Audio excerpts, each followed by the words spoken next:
বর্তমান রাষ্ট্রপতি মোহাম্মদ শাহাবুদ্দিন আর বর্তমান হয়তো থাকছেন না। আজকে শুক্রবারই তিনি পদত্যাগ করতে পারেন। রয়টার্স তিনটা সূত্রের বরাত দিয়ে, তিনটা সূত্রের তথ্য দিয়ে এই কথাটা জানিয়েছে। দুইটা সূত্র মারফত তারা জানিয়েছে প্রধানমন্ত্রী তারেক রহমানকে বর্তমান রাষ্ট্রপতি মোহাম্মদ শাহাবুদ্দিন ইতোমধ্যেই জানিয়ে দিয়েছেন তিনি পদত্যাগ করতে চান।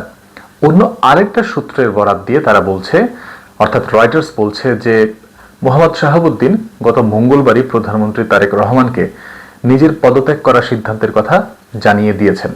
তো সব মিলে তারা আজ করছে, তারা ধারণা করছে, আর বেশ কয়েকটা সূত্রের তথ্য মতে তারা বলছে যে এই বর্তমান রাষ্ট্রপতির পদত্যাগের দিন আজকের দিনটাই হতে পারে। তবে এখানে একটা যদি কিন্তু রয়েছে, যদি বা কিন্তু যে কোনো একটা, এবং সেটা কি, বিডি নিউজ 24 বেশ কিছু সূত্রের বরাত তারাও দিয়ে একটা তথ্য প্রকাশ করছে। সেটা হচ্ছে বর্তমান স্পিকার, যিনি সংসদের স্পিকার হাফিজ উদ্দিন আহমদ, তিনি এই মুহূর্তে বাংলাদেশে নেই, তিনি অবস্থান করছেন থাইল্যান্ডে। সংসদ সচিবালয়ের একাধিক কর্মকর্তার তথ্য মতে গত 19 জুলাই নিজের চিকিৎসার জন্য স্পিকার গিয়েছিলেন থাইল্যান্ডে এবং তার সূচি অনুযায়ী ফেরার কথা 26 জুলাই। তবে বিডি নিউজ 24 বলছে সরকারের উচ্চ পর্যায়ের কর্মকর্তাদের আহ্বান বা অনুরোধে হাফিজ উদ্দিন আহমদ শুক্রবারই দেশে ফিরছেন। এটা তো একটা বিষয়ের দিকে আঙুল তোলে, এটা থেকে একটা জিনিস আজ করাই যায়। এখানে বিষয়টা হচ্ছে কি, যে বিডি নিউজ 24 বঙ্গভবনের জ্যেষ্ঠ কর্মকর্তাদের বরাত দিয়ে বলছে যে রাষ্ট্রপতি যার কাছে পদত্যাগ করবেন সেই স্পিকার যেহেতু দেশে নেই, তাই তিনি পদত্যাগপত্র স্বাক্ষর করতে পারছেন না বা পদত্যাগপত্র জমা দেওয়ার মতো অবস্থায় নেই, সে কারণেই হয়তো তার পদত্যাগটা বিলম্বিত হচ্ছে। তবে এখানে একটা বিষয় জানিয়ে রাখতে হয় যে রাষ্ট্রপতি পদত্যাগ করতে চাইলে তার পদত্যাগপত্রটা যে স্পিকারের হাতেই জমা দিতে হবে এমন নয়। তবে মূল বিষয়টা যেটা, সেটা হচ্ছে রাষ্ট্রপতি যখন পদত্যাগ করে ফেলেন, অর্থাৎ তিনি যখন প্রাক্তন হয়ে যান, সঙ্গে সঙ্গেই দায়িত্বটা গ্রহণ করতে হয় বর্তমান অর্থাৎ রানিং যিনি স্পিকার তাকে।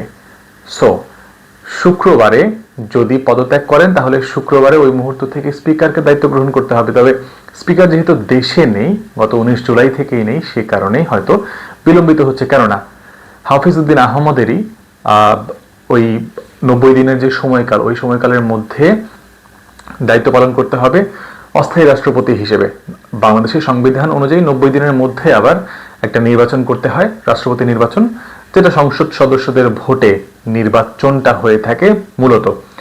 অর্থাৎ যদিও রাষ্ট্রপতির পদটা একটা আলংকারিক পদ, তিনি বাংলাদেশের যত সশস্ত্র বাহিনী রয়েছে সেটার সর্বাধিনায়ক, কিন্তু কার্যনির্বাহী কাজগুলো মূলত না, সব কার্যনির্বাহী কাজ সার্বিকভাবেই পরিচালিত হয় মন্ত্রিসভার দ্বারা বা মন্ত্রীদের দ্বারা, প্রধানমন্ত্রী এবং অন্যান্য মন্ত্রী যারা রয়েছেন তাদের দ্বারা।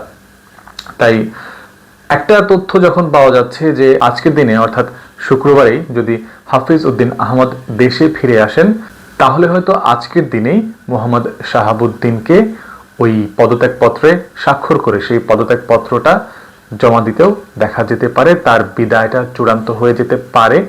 প্রসঙ্গত জানিয়ে রাখা ভালো, বর্তমানে রাষ্ট্রপতি তিনি গত জাতীয় নির্বাচনের আগেই রয়টার্সকে বলেছিলেন যে জাতীয় নির্বাচনের পর অর্থাৎ ফেব্রুয়ারি মাসে যেটা হয়েছে তার পরপরই তার পদত্যাগ করার একটা পরিকল্পনা রয়েছে। যদিও তারপরে অনেকগুলো দিন পেরিয়ে গেছে, বর্তমানে জুলাই মাস চলছে, অগস্ট আসছে।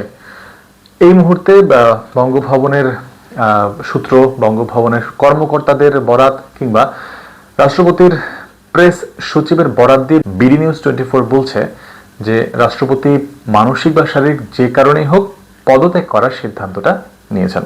তো কি হয় সবটাই আমরা দেখার অপেক্ষায় থাকবো।